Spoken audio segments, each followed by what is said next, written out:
کیا شجاع واقعی ایسی چیز لے کر آیا تھا جو ہیرے جواہرات سے زیادہ اہمیت رکھتی تھی؟ جزیرے کے لوگوں نے شجاع کو کیوں جھوٹا کہا، اور کیا واقعی وہ چیز اتنی اہمیت رکھتی تھی کہ بادشاہ تک اپنی آدھی سلطنت شجاع کو دینے کے لیے تیار ہو گیا؟ اگر آپ لوگوں کو یہ سب جاننا ہے تو میری اسٹوری اینڈ تک دیکھیں۔ تو السلام علیکم میرے پیارے دوستو، کیسے ہیں آپ؟ امید کرتی ہوں اچھے ہی ہوں گے۔ اگر آپ نے اس کا پریویس پارٹ نہیں دیکھا ہے تو آئی بٹن پہ اس کا لنک شو رہا ہوگا، آپ کو دیکھنے جا کے، ورنہ پھر آپ کو اس اسٹوری کی سمجھ نہیں آئے گی۔ تو چلیں ہم اپنی اسٹوری کو وہیں سے سٹارٹ کرتے ہیں جہاں سے چھوڑا تھا۔ اس نے بڑے بازار کے چوک میں کھڑے ہو کر آوازیں لگا کر ایک بڑے ہجوم کو اکٹھا کر لیا، پھر اس نے اپنی مٹھی سے نمک نکال کر انہیں دکھایا اور بولا، لوگوں یہ دیکھو، میں تم لوگوں کے لیے ایک ایسی چیز لایا ہوں جو ہیرے جواہرات سے کہیں زیادہ قیمتی ہے۔ اس کے سامنے دنیا کی کوئی چیز کوئی حقیقت نہیں رکھتی۔ لوگ اس کی بات سن کر ہنسنے لگے۔ ایک نے کہا، یہ اجنبی پاگل دکھائی دیتا ہے۔ دوسرا حکایت سے بولا، یہ سفید مٹی کیا حقیقت رکھتی ہے، ہمارے یہاں کی مٹی سے زیادہ اچھی ہے۔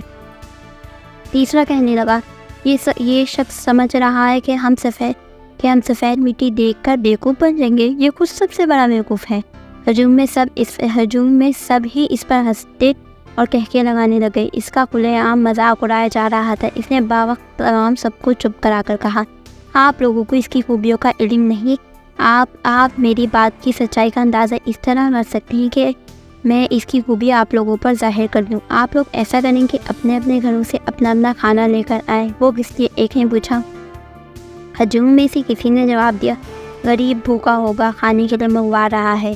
شجاع کے بار بار اصرار کرنے پر چند لوگ اپنے اپنے گھروں سے اپنے کھانے لے کر آئے۔ شجاع نے ان کے کھانوں میں اندازے سے نمک ملایا اور کہا، اب آپ یہ کھانا کھا کر دیکھیں۔ وہ لوگ سفید مٹی کو کھانے میں ملا ہوا دیکھ کر بڑے حیران ہوئے۔ اس کھانے کو کھاتے ہوئے جھجک رہے تھے اور ایک دوسرے کی شکلیں حیرت سے دیکھ رہے تھے۔ انہیں مٹی ملا وہ کھانا بڑا عجیب محسوس ہو رہا تھا۔ آخر ایک نوجوان نے کھانا چکھا۔ اسے ایسا محسوس ہوا کہ اس نے اپنی زندگی میں ایسا لذیذ کھانا نہیں کھایا۔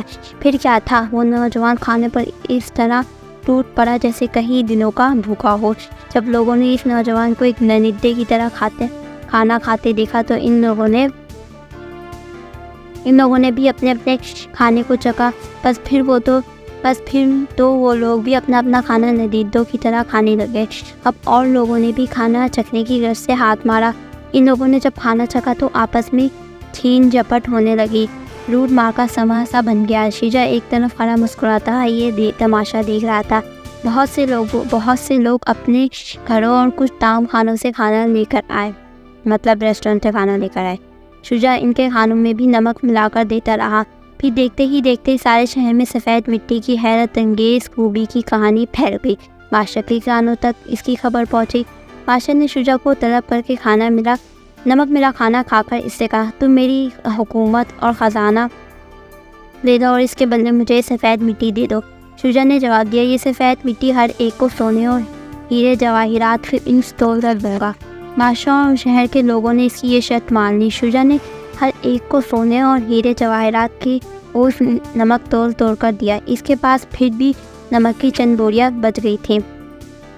ایک طرف غریبوں کا ہجوم کھڑا تھا، حسرت بھری نظروں سے ان لوگوں کی طرف دیکھ رہے تھے جو خوشی نمک لے کر اپنے گھروں کو جا رہے تھے۔ پھر شجاع نے ان غریب لوگوں میں نمک نہ صرف مفت تقسیم کیا بلکہ کچھ سونا، موتی اور ہیرے جواہرات بھی تقسیم کر دیے۔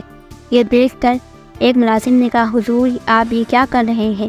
شجاع نے جواب دیا، میرے پاس منو سونا، ہیرے اور جواہرات اور موتی جمع ہو چکے ہیں۔ اتنی ساری دولت مجھے بگاڑ سکتی ہے، اس لیے میں نے ان غریبوں میں تقسیم کر دی۔ میں نے تم لوگوں کے لیے بھی کچھ بچا کر رکھا ہے، اپنے لیے اتنا رکھا جتنا مجھے نقصان ہوا تھا۔ اللہ دولت اس لیے دیتا ہے کہ ہم دوسروں کو فیض پہنچائے، اس لیے میں نے اس کے حکم پر عمل کیا ہے۔ جب جزیرے کے بادشاہ کو شجاع کی ثقافت اور خوبیوں کا علم ہوا تو اس نے اپنی بیٹی کی شادی اس سے کر دی اور حکومت سونپ کر خود عبادت الہی میں وقت گزارنے لگا۔ تو یہ تھا اسٹوری کا اینڈ۔ میرے خیال میں آپ سب لوگوں کو یہ اسٹوری بہت اچھی لگی ہوگی۔ اب آپ لوگوں کو بھی نمک کی اہمیت میرے خیال میں پتہ چل گئی ہوگی۔ تو اگر آپ کی ماں بھی اگر آپ کے کھانے میں نمک نہیں ملاتی تو انہیں بھی یہ کہانی ضرور دکھائیے گا میری، تاکہ انہیں بھی نمک کی اہمیت کا علم ہو۔ اچھا، تو اب میں نیکسٹ ویڈیو کے ساتھ حاضر ہوں گی، تب تک کے لیے اللہ حافظ، اپنا خیال رکھیں۔